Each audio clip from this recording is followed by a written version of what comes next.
नाशिकच्या विकासासाठी बदल घडणे गरजेचे आहे आणि शांतिगिरी महाराज हा बदल घडवतील असा नाशिककरांना विश्वास आहे। नाशिक लोकसभा 2024 निवडणुकीतील अपक्ष उमेदवार शांतिगिरी महाराज हे सध्या प्रचारामध्ये आघाडी मारत असून नाशिकसह महाराष्ट्रामध्ये शांतिगिरी महाराजांचा भक्तगण अनुयायी चाहता वर्ग मोठ्या प्रमाणात आहे। महाराज सध्या आपल्या भक्तांसह नाशिक लोकसभा मतदारसंघाचा प्रचार करत आहे। या प्रचारामध्ये महाराजांना गावोगावी मोठा प्रचंड प्रतिसाद मिळत आहे।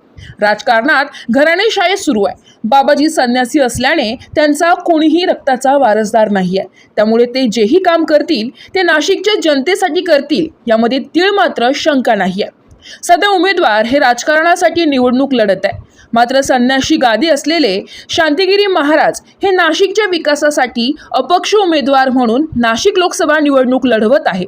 महाराजांना रक्ताचा वारसदार कोणीही नसल्याने महाराजांना बंगला, गाडी, कार व पगार याची गरज नाही आहे, त्यामुळे महाराज नक्कीच नाशिककरांचा विकास घडवून आणतील असा विश्वास आता नाशिककरांमध्ये जागृत झालाय।